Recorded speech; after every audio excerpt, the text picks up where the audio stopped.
Richter. And I'm Brian Ashley. Welcome to our special one-hour report on Northern New York's storm of the century. In the early morning hours of January 8th, 1998, Mother Nature unleashed her awesome power. All of Northern New York and parts of New England and Canada were crippled by freezing rain. 7 news crews covered the ice storm from the very beginning, but many of our viewers were unable to see our reports. That's why we asked Deborah Hackley, our first reporter, to come to work that morning to take us back to the onset of the disaster.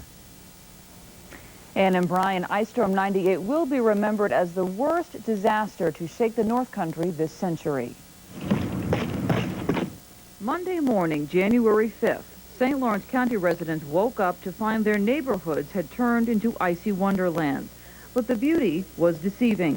Freezing rain had weighted down power lines and trees, causing them to snap, plunging hundreds of people into darkness. Ice keeps building up, we're just going to have more trouble. That's just up to Mother Nature now.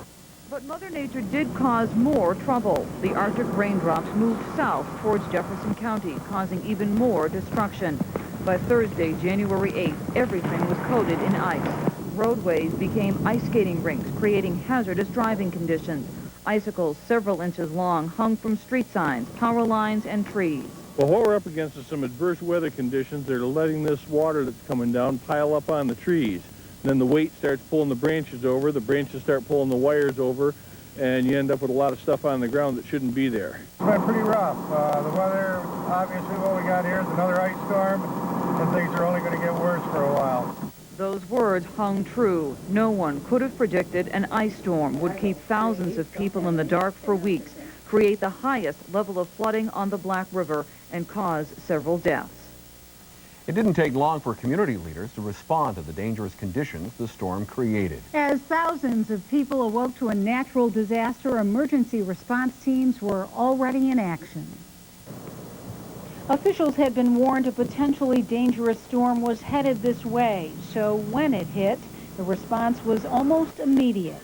This was an emergency situation for most of the residents throughout the county. Like about 5 or 4 in the morning, the power just cut off like that. There was no flashing lights with us. We just sat there, and the temperature just dropped and dropped and dropped. We've got a tremendous amount of damage. This is not going to be something which is going to be over in a few hours. We're probably talking days. I'd say the ice on the tree limbs are as big as your thumb. We're going to be at least a 93 flood level, which was record flooding in the Black River Basin. Had to get some beer because we don't know how long the stores are going to be open for. If you're hungry and need warmth, the shelter is there for whatever purpose. This is definitely the worst thing that I've ever seen. The storm virtually cut the North Country off from the rest of the world. But ironically, it was the outside world that came to our aid during the icy standstill. The storm prompted the largest mobilization effort in state history. Government leaders, utility workers, firefighters, police, soldiers, volunteers, even neighbors pulled together to help others who were enduring hardship. The governor sent state workers to help locals keep essential services functioning throughout the crisis, and the president declared the North Country a major disaster area, paving the way for federal aid of all kinds. Food, drinking water, generators. Even 7 News mobilized all its resources to provide a vital link to northern New Yorkers whose lives were turned upside down by the storm. Cooperation, sharing, standing shoulder to shoulder in time of need. The North Country has weathered the storm of the century.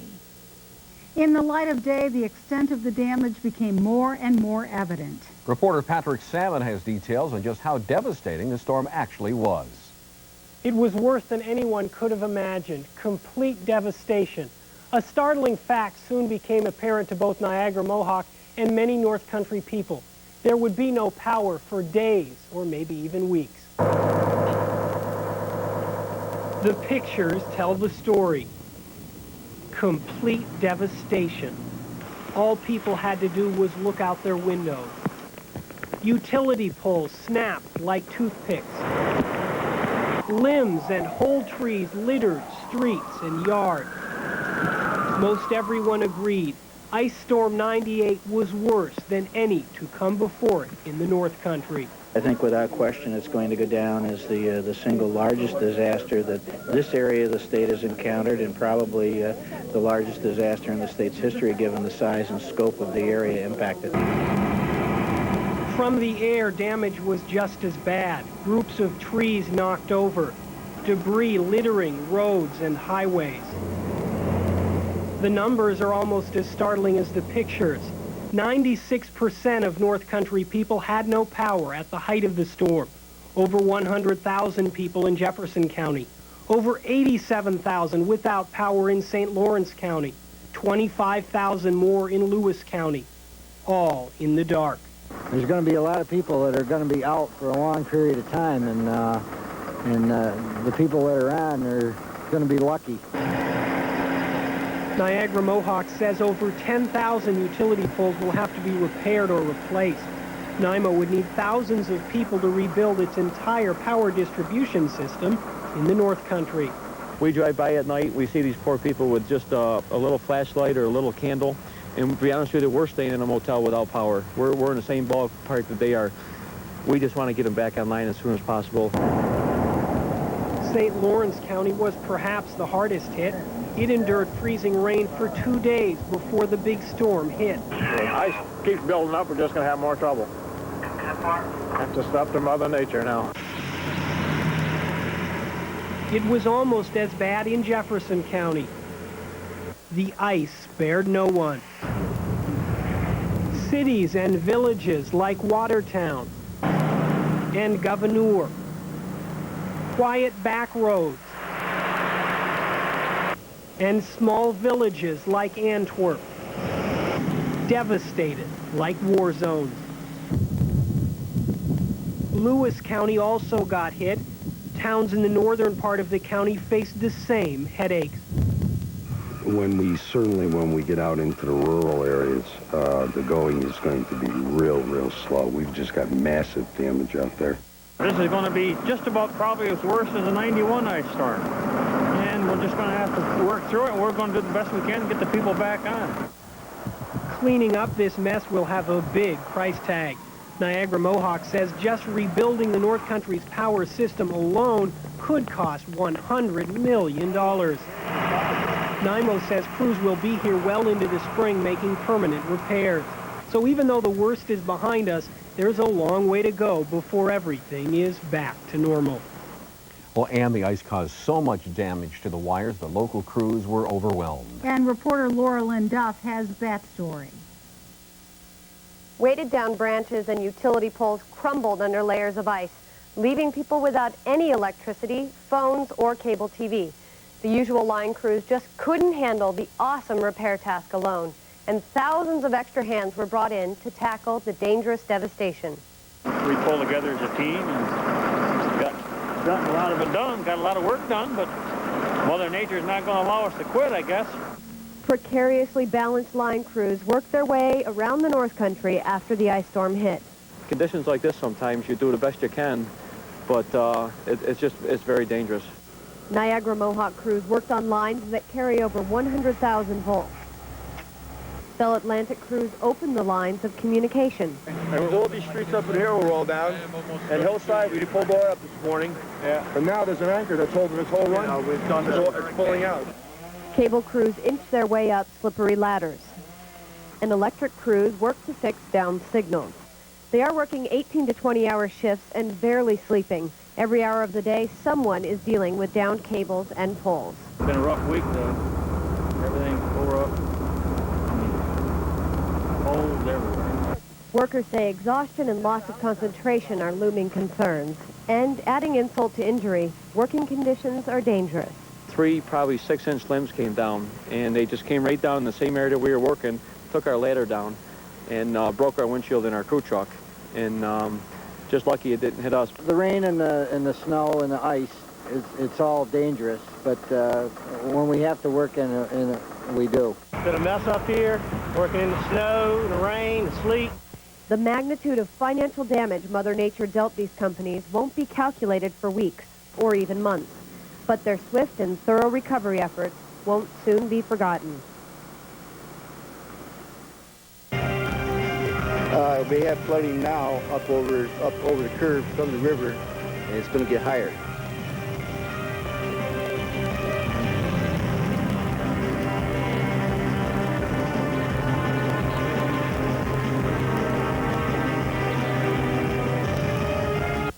Mother Nature decided to add insult to an already seriously injured North Country. Reporter Aaron Hewitt has more on the worst flooding the region has ever seen. After the ice came the high water, rivers reaching record flood levels in 3 counties, forcing people from their homes, washing away roads, and making history here in the North Country. In Jefferson County, the Black River raged out of control in Watertown, breaking all previous records and forcing some people to evacuate their homes. The roar is just so loud that when you go inside, you can't, that's all you hear still is just the roar of the river in there. And yesterday, that was a street with a curb and drains right there, and now it's gone. And some people are worried. I was there when the river's wrath threatened the Van Duzy Street Bridge. It's really bad. There's a lot of ice, you know, and everything's melting now, and it's even going to get worse now. We got the snow on the ground when that starts melting, so I advise everybody along the river here to get a boat or go to drier land. Fortunately, I live up on a hill, so, but like I said, I've never seen it this bad before. This is bad. When we had the high waters here just a few years ago, we took pictures, and it was 18, 20 inches lower than the railroad bridge, but this year, it's a real concern. It's splashing the rails right now. At its peak, the emergency management director says the river was, in fact, the highest it's ever been. We have reached record heights. We're about 1.5 feet higher than 93 levels. It may go another 6 inches of what the projection is. The Black River also stirred up trouble along Route 3 between Herrings and Carthage.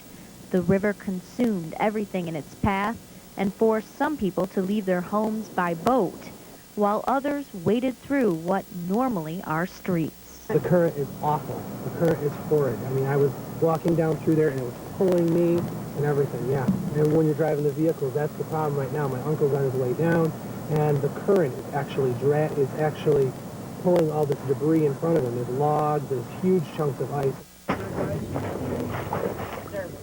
In Lewis County, residents used sandbags to control the path of the river, but even that effort couldn't hold it back.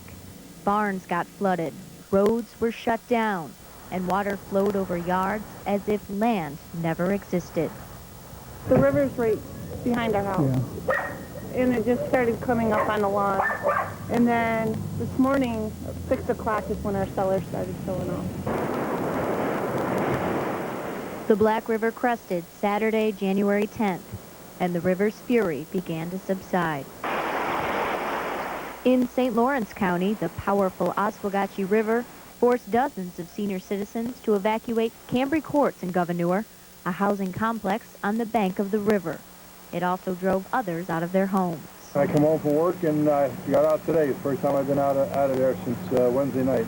It's been underwater. The river came across the road and there's trees across the road. The wires are all down. I had no phone, no lights. In the wake of Ice Storm 98, the Black River set a record some say won't be matched for another 500 years. Brian, someone once said, everybody talks about the weather, but nobody does anything about it. That certainly hasn't been the case for local, state, and federal politicians who responded to the disaster with promises of help. Just 48 hours after the ice hit Watertown, Governor George Pataki was touring the city with Assemblyman Bob Nortz and Senator Jim Wright. We know in the rural areas there are going to be people who are isolated in their homes, and they don't have water, they don't have heat, they don't have food. So we're doing everything we can to try to even reach out, see if we can get to them and see if they need help as well.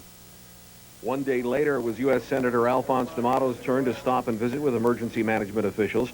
The senator had a variety of concerns. Obviously, number one, our concern is for people's lives and safety, and then secondly, is something that's going to obviously be a tremendous economic blow. It's going to cost tens and tens of millions of dollars, no doubt about that. Local politicians and administrators met with the senator to make sure he had the latest information and sought relief from outside the North Country. That aid began to flow into the area from all over the state. On his second visit, the governor saw Army National Guardsmen offloading bread at an emergency food distribution warehouse. He was emphasizing short-term recovery over the long-term economic impact. We're going to make sure that we get through it all, including the economic side, but right now our focus is and must be on public health and safety. James Lee Witt, the head of the Federal Emergency Management Agency, who accompanied Pataki, made a commitment to help the area on behalf of the federal government. We've got SBA here, we have HUD here, we have, I called the Secretary of Agriculture, talked to his office to get someone from the Department of Ag up here to meet with the farmers to help them with their situation or talk to them, tell them what's available. I'm just doing everything they've asked me to do and try to do more even if we can because these people are suffering. Housing and Urban Development Secretary Andrew Cuomo spoke to the North Country by teleconference to announce millions of dollars to help with local recovery efforts. Let's see if we can't take this tragedy and use it as a constructive avenue long-term. We'll rebuild homes, we will rebuild public facilities, and we'll build them back better than before.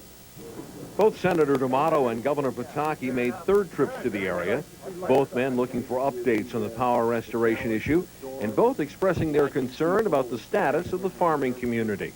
Well, there's no question that we still need generators on the farms. I was at the Canton site where we're distributing generators to the part of the North Country, and they were coming in from all over the country from as far away as Alabama, but we know that the dairy farms are still hurting. I know, in talking about the community of public officials who represent this area, we're going to do all we can to help a very beleaguered group of people.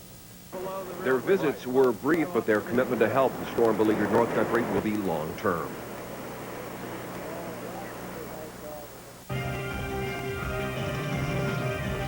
There's nothing you can do. You can't get mad, you can't holler, and you can't fight it. So you just take one day at a time and go on. Play cards, can't watch TV. So.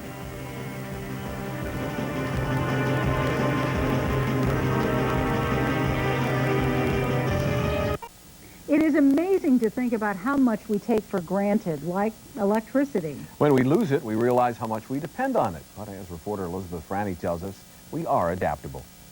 Ann and Brian, people found themselves facing the most adverse conditions, but they also discovered ways to make it through some very tough times. The Finns in Watertown felt forced to stay inside, Diana too scared to go out. They passed the time playing cards and reading the paper by candlelight. Then the problem of keeping warm. No, it's by pilot light. It's not by electricity, so it's by pilot light. So I've been doing them. Helps keep my hands warm, keeps my body warm now and then. So that's what I've been doing all day. Washing dishes, not something we normally look forward to. The Finns also salvaged some food with an outdoor cooler, and the telephone became a lifeline to the outside world. For the Nortz family, also in Watertown, the grill became a savior. They barbecued in the garage, but it wasn't easy weathering the storm. Concerns about whether we'll have enough batteries and candles and things for the nighttime and how long it will be before the power comes back on. But we're safe and we're warm and we have food and we have companionship, so we're all set. Others, like the Vales in Cape Vincent, got out of town a day after the storm hit. It was disaster. It was an absolute disaster. I mean, it's hard to explain. It was just like the world was coming to an end around here. They stayed at their apartment in Binghamton, coming back several days later to do a little cleanup and then head out again. So some had no choice but to tough it out, and others escaped. Everyone had their own way of coping with this disaster. For some people, coping at home became impossible. The lack of heat forced many residents to seek a home away from home. As 7 News reporter Rob Crone tells us, those people didn't feel displaced for very long. Webster's Dictionary defines shelter as something that covers or affords protection, which is something many northern New Yorkers needed after the storm hit. But many shelters not only protected thousands of people, they also spawned some unlikely friendships. In Canton, several senior citizens were forced from their housing complex and had to take up residence in Dana Hall on the campus of Canton Tech. Lending a helping hand were National Guard troops from Buffalo, along with several students from the Canton Middle School. The youth of the village not only learned some valuable lessons, they also formed friendships with the elderly that will last well after the ice storm ends. The storms brought a lot of us a lot closer together. Like my mom and I, we adopted a new grandmother for me. She's a really nice lady, and all her family lives hours and hours away. I've met a lot of people, and I really think that it's, well, you know better than to be just thinking of yourself. In Sackett's Harbor, residents gathered at the shelter to get nightly updates on how friends and neighbors were faring. While there, they were also treated to gourmet meals prepared from scratch by 5 volunteers. We're a historical community. We have a tendency of bonding together because we get so many visitors during the season. We are a guest community. We've decided to treat our friends and neighbors like they were guests. In Black River, residents there had a chance to show some North Country hospitality to firefighters and rescue crews brought in to assist with the restoration, something that helped the people cope better with the disaster. Tonight is kind of like a nice little celebration with everybody here in the community. Everybody pulled together, and it really shows you what community, how strong it can be and pulled together. In Alexandria Bay, one of the hardest hit areas, spirits continued to run high at the shelter nearly a week after the storm, a tribute to the resolve and determination of the residents of the North Country. Well, we were without power for 8 days, but it really wasn't bad because we have a rather nice home with a wood stove.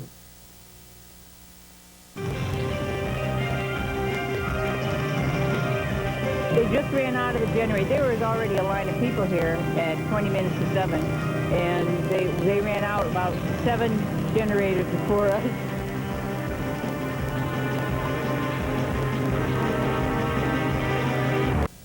The ice storm caused many area businesses to freeze in their tracks, while others slid into high gear. Reporter Jennifer West has more on the economic impact. When the ice storm of 1998 hit the North Country, many families were not prepared. But despite the long lines for necessities and conveniences, communities are pulling together to survive. Many North Country residents were taken by surprise, caught off guard when it came to having enough supplies to weather the storm. Long lines at grocery stores, gas stations, and even laundromats made for long hours. I've been waiting in line for a dryer for an hour. And what's it been like? They've got lights and they've got heat. I don't care. I'll wait. They've been taking it pretty mildly. They've been just standing, waiting their turn.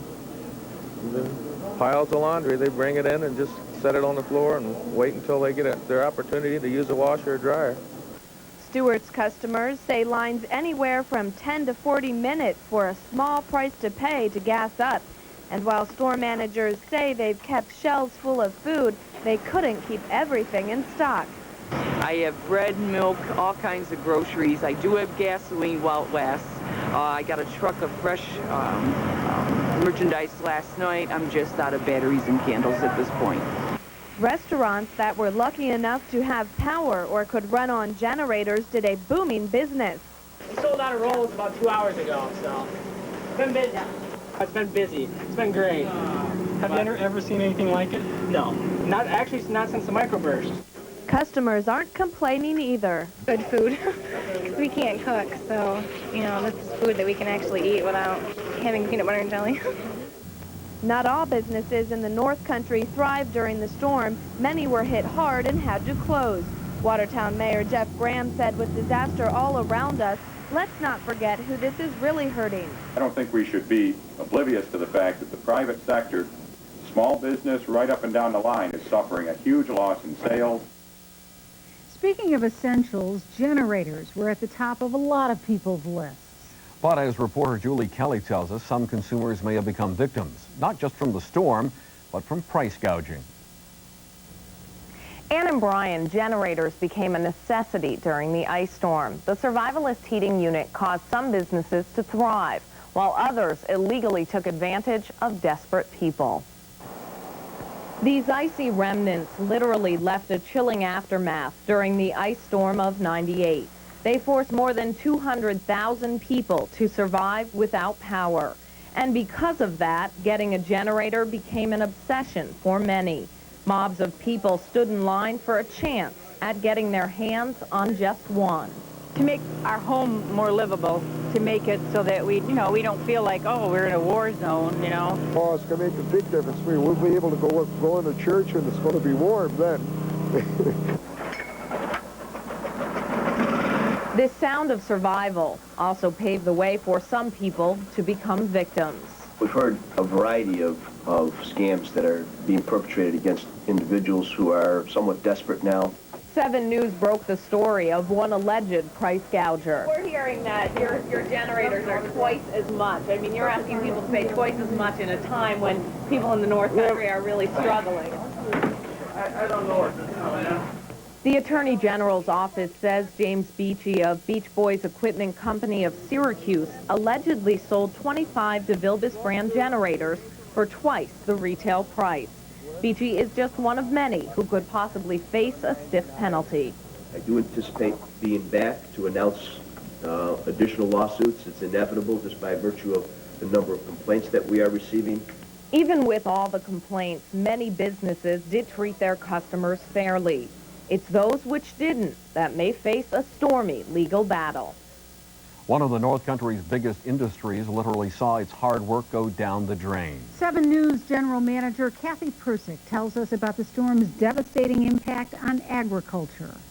Feeding and milking dairy cattle is a crisis for North Country farmers without power. Many farmers milking by hand or by generator dump the precious liquid when milk trucks just couldn't get through. Farmers like Kenny Corse-Caton of Richville are coping the best they can.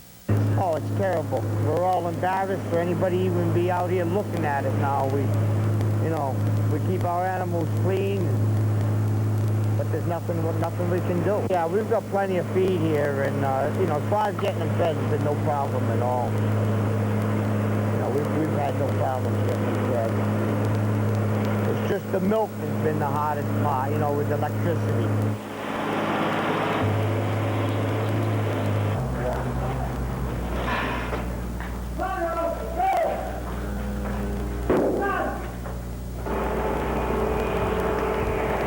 The heater broke down in the parlor, and we couldn't get no gas, so that was awful. Having to put 7 hours in that day just for one milking and have to milk it right down the drain. And the water hasn't been working real well, so it's hard to scrub the walls. And what about how you've been getting along while your sister's being cooked up? And I can't wait for him to go back to school.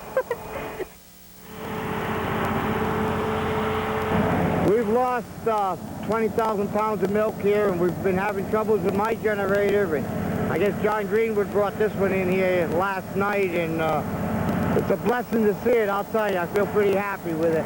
There was only one day the milk truck never got in here, and that was the day we dumped about 20,000 pounds of milk.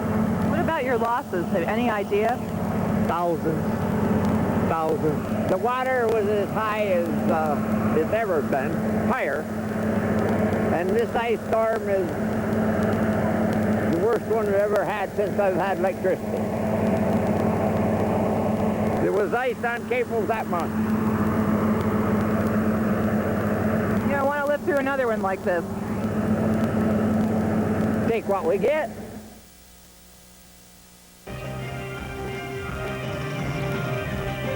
We're hoping that with the storm, we heard that one guy lost his life already. And we're hoping in a storm like this that there could be nothing worse.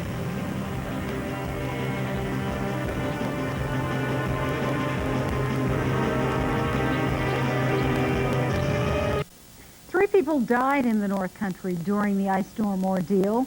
Reporter Diane Rutherford tells us about them and many others who fell victim to the force of nature.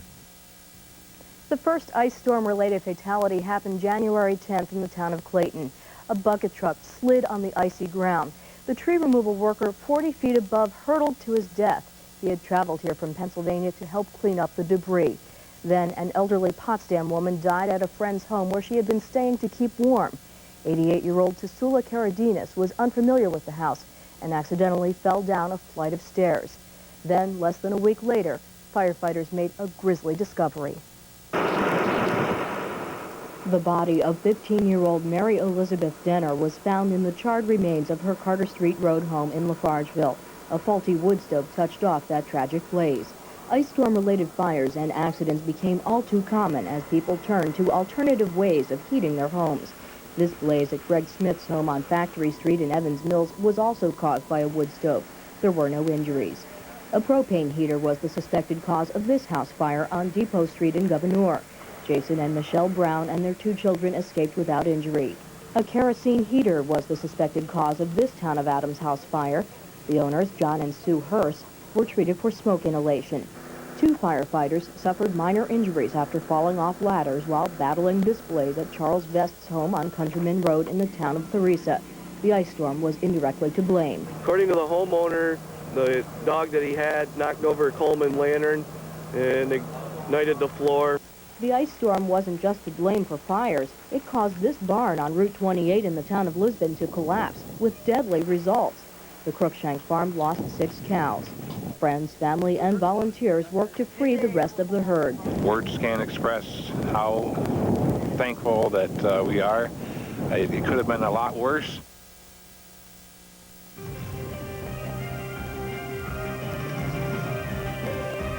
And the elderly, they say to you stuff like, you know, I hope when you get as old as I am, someone is as nice to you as you are to me. And that makes it all worthwhile. The military played a critical role in the North Country's recovery from the ice storm and flooding. Here's reporter Carrie Penoyer with more on what the soldiers did. Ann and Brian, over 2,000 soldiers from Fort Drum and the National Guard continue to help with cleanup efforts in the North Country. And although many 10th Mountain Division soldiers deployed on missions before the storm, others are doing all they can at home to help get things back to normal. Soldiers helped with everything from going door to door in rural areas to make sure people had food, heat, and needed medical supplies, to cleaning up trees in public squares so that Niagara Mohawk crews could get power back on, and directing traffic around downed power lines. We have seen the 10th help others around the world. Now we're seeing them help here locally, and we wonder what exactly it is that the troops are doing to help. Well, them. we're tremendously happy to participate in this endeavor. And, you know, from the start, Fort Drum being here in the North Country, we were able to provide generators and soldiers and some emergency services. National Guard soldiers say they're happy they could help. Feels great because I want someone to do the same thing to me if that happened. They're just very, very happy to see us out in the community, and they can't thank you enough. And that makes you feel great. Many people in the North Country say it's nice to know that someone cares. The National Guard's been great. I know there's a lot of people in communities that weren't hit with the ice storm that have been sending up supplies, which is really great because there's people out there that need supplies that have been out of work and don't have a way to purchase stuff. It's nice, it's comforting for the family members like me too, to know that somebody up here, you know, in the National Guard or even other communities are helping them. The National Guard says it's been here over a week, but will stay as long as needed. And the military was not alone in the storm recovery effort. Other professionals and volunteers also mobilized to help out. Workers at hospitals like Samaritan Medical Center were deluged with patients suffering from storm-related injuries like carbon monoxide poisoning. But some people couldn't get to a doctor. That's why SMC sent some of its physicians and nurses to shelters to check on residents. Understandable degree of stress and anxiety that we're seeing, some respiratory illnesses. Canton-Potsdam Hospital also coped with an increase in patients. At one point, the facility was filled to capacity. A lot of people who were able to see a doctor had the added dilemma of getting their prescriptions filled. That's why many pharmacies across the North Country were open throughout the crisis. Kinney Drugs was able to fill prescriptions for residents throughout the North Country despite the lack of electricity. The stores also had to contend with no phone service. However, a generator came in handy for accessing prescription records. We are getting supplies out of Syracuse. A wholesaler has been delivering to our stores, so we're staying in stock on our prescription items. Kinney employees also visited local senior citizens complexes to deliver medications to regular customers. The American Red Cross also came to the North Country's rescue. The organization opened 6 centers in the region. Red Cross representatives came from as far away as sunny Florida and California to help ice-weary northern New Yorkers. Volunteers took over the former Woolworth's department store building in Watertown to find out what storm victims needed in terms of food, medicine, and other supplies. We're down here signing up for food stamps because we lost our food. And the Red Cross has been fabulous. More than 1,000 volunteers came to the North Country to provide disaster relief. All the animals secure. They're all underneath the net. We got them out. Everybody's safe. Everybody's happy. And so far, there's not a single fatality of the animals, which is wonderful.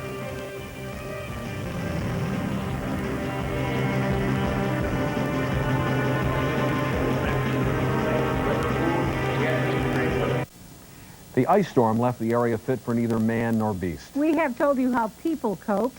Now here's reporter Mark Mason with more on how animals fared. There's no question thousands of families had to leave their homes after the ice storm, spending several days in nearby shelters, an option that was not available for their pets.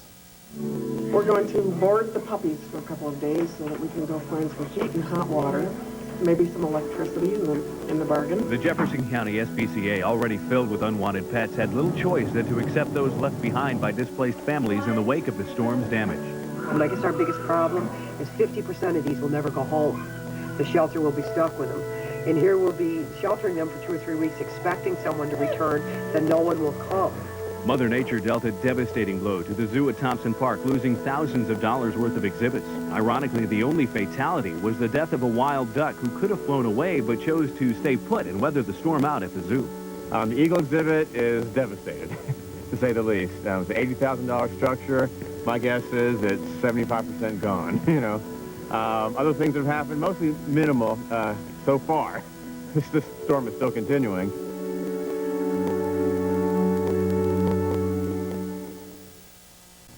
The 1990s have not been easy for northern New Yorkers in terms of weather-related catastrophes. 7 News reporter John Shatra takes a look back at some of those storms.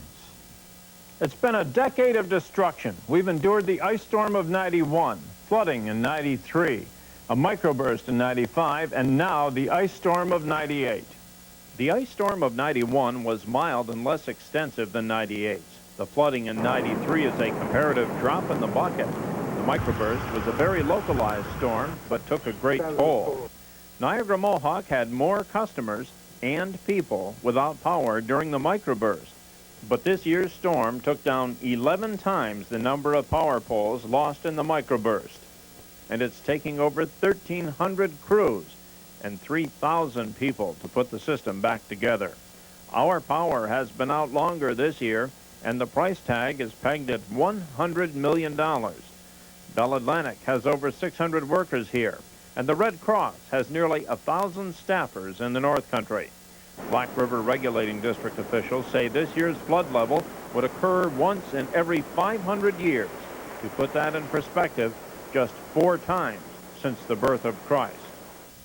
And a lot of factors went into the severity of Ice Storm 98. Meteorologist Jay Donovan explains why and how it happened. Well, why do we get freezing rain first? Aloft in the clouds, the rain starts off as snow, but as it moves down through a layer of warmer air, the snow melts, becomes all rain, and as that moisture moves down towards ground level where temperatures are below freezing, it becomes super cooled. It's ready to freeze. It isn't frozen until it gets to the ground, and then it glazes on everything, and that's why you can get such tremendous ice buildup. It's ready to freeze, the ground is already below freezing, and then it just sticks and it glazes on everything. But why would we get an ice storm so early in the season? Normally a spring occurrence. Well, we can blame it on El Nino, the warming of the Gulf Coast down through here, and that may also impact why we get a little change in our jet stream, and we get a somewhat milder January. We actually had a pretty nice one. But it could also be that we've just plain had a simply warmer than average January, and that may explain why temperatures were just warm enough between 27 and 31 degrees to give us an ice storm.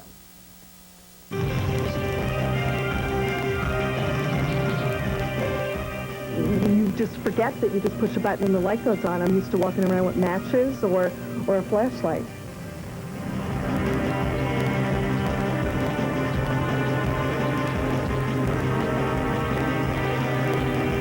For every person out there impacted by this ice storm, there is a story to tell. And Mel Bustler went in search of some happy tales.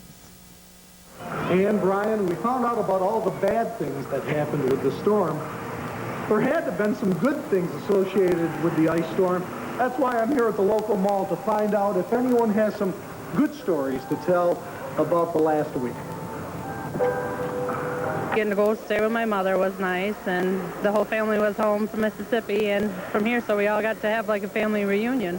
I think everybody got closer together, and everybody, you know, we huddled together, and everybody was helping everybody. So I think a lot of good come out of the storm. It brought the family together. Got to see my dad. Very good. I got a job at Philly Fuels, New York, the only place that was open during the ice storm. And you were there? I was there giving a hand. Very good. And what about you, Tammy? I got to watch. You got to watch? There's no animosity. The people just really feel concerned with each other. I like the way that people are helping each other, you know, checking on the elderly, that type of thing. What was the best thing that happened? Probably everybody thought of this. Probably no school. Yeah, you didn't want to go to school? No. You see, Ann and Brian, there were definitely some great things that came out of this ice storm, although I think the majority of folks would not want to go through it again right away. Except for maybe the kid with the school. Mother Nature sacked us with a 1-2 punch, devastating ice, torrential rain, and finally heavy snow. But the North Country refused to stay down for the count. As one local woman put it, you can take away my electricity, my power, and even my home, but you can't take away my spirit. And that sums up the way hardy North Country residents made it through Ice Storm 98, the storm of the century.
To obtain a copy of this 7 News special presentation, Ice Storm 98, Storm of the Century, send a check or money order for $12.79, includes tax and shipping, to WWNY TV, 120 Arcade Street, Watertown, New York, 13601.